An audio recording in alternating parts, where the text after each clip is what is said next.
Hi అండి అందరికీ. అందరూ ఎలా ఉన్నారు? బాగున్నారా? ఈరోజు సరదాగా గ్రౌండ్కి వెళ్ళామండి. ఇది మా ఏలూరులో ఉన్న జూనియర్ కాలేజ్ అనమాట. ఇక్కడ పిల్లలు కర్రసాము అనేది నేర్చుకుంటున్నారు. ఆడపిల్లలు బయట నుంచి ఒకసారి వచ్చి వీళ్ళకి నేర్పిస్తున్నారంట. నాకు చాలా ముచ్చటగా అనిపించి వీడియో తీయాలనిపించింది. సార్ అయితే ఇంకా రాలేదండి. పిల్లల్ని చూసి నేను ముచ్చటపడి అయితే వీడియో తీశాను. ఈ పిల్లలు చూడండి, వీళ్ళల్లో వీళ్ళే ఇద్దరు పిల్లలకి ఒక పాప చెప్తుంది ఇలా చేయాలి అలా చేయాలని చెప్పి, సరే అని చెప్పి తీస్తున్నాను. ఈ రోజుల్లో పిల్లలు ఆడాలేదు మగాలేదు, ఎవరికైనా యాక్టివిటీస్ అవసరం కదా. ఈ పక్కన ఈ పాప చూడండి, తను ఒక్కటే సింగిల్గా చేసుకుంటుంది.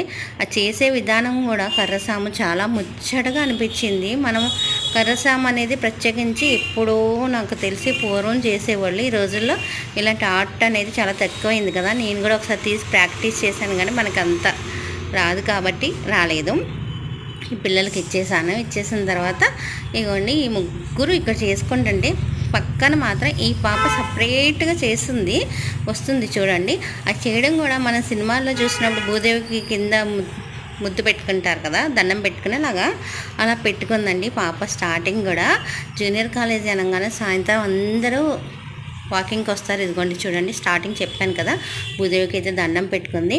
చూడండి తన ప్రాక్టీస్ తను సింగిల్గా చేసుకుంటుంది, తనకు వచ్చనమాట. అదిగోండి అసలు భలే బాగా చేసింది. ఆడపిల్లలకి ఏంటి మగపిల్లలేంటి ఎవరికైనా సరే కర్రసాము కత్తిసాము ఇవన్నీ నేర్పించుకోవడం మన దేశ కళ కదా. మనం సాంప్రదాయాల్లో ఈ కర్రసాము అనేది ఒకటి. ఈ పాప ఇలా చేస్తుంటే చాలా బాగా అనిపించి నాకైతే వీడియో చేయాలనిపించింది. పిల్లలకి కావాల్సినవి ఇవే కదండి. ఆత్మరక్షణకి ఆడపిల్లలకి మనం ఇలాంటివి నేర్పించామంటే చాలు, మనం ఎక్కడికి పంపించినా వాళ్ళని ధైర్యంగా ఉంచగలం అనమాట. ఎందుకంటే పాప ఎంత స్పీడ్గా చక్కగా చేసింది. మరి ఇన్ని రోజుల నుంచి అయితే ప్రాక్టీస్ చేసింది అయితే నాకు తెలియదు, కానీ చాలా ముచ్చటగా అయితే చేస్తున్నారండి పిల్లలు. చదువు ఒకటే ముఖ్యం కాదండి, ఇలా ఆత్మరక్షణకి అనేకమైనవి పిల్లలకి మనం నేర్పించాలి. ఈ పిల్లలకైతే వెనకాల పేరెంట్స్ ఎవరు రాలేదండి. మనం కొంతమంది ఏం చేస్తామంటే పిల్లల్ని వదలకుండా పేరెంట్స్ వస్తాం కదా. ఈయన ఇక్కడ గ్రౌండ్లో పిల్లల్ని చూసి ఎవరు నేర్పిస్తున్నారు ఏంటని అన్నీ ఆరాలు అడిగారు. ఆయనకు కూడా ముచ్చటపడి వచ్చారంట. ఏలూరు జూనియర్ కాలేజీలో ఇంటరు డిగ్రీ 2 చెప్తారండి. ఇక్కడ 2 క్లాసులు ఉంటాయి. అయితే కొంతమంది జాయిన్ అవుతారు, కొంతమంది జాయిన్ అవ్వరు. గ్రౌండ్ మాత్రం అందరికీ ఆరోగ్యాన్ని ఇస్తుంది. ఉదయం సాయంత్రం పిల్లలు అయితే క్రికెట్ దగ్గర నుంచి అన్నీ ఆడుకుంటారు, షటిల్ క్రికెట్ ఆడుకుంటారు.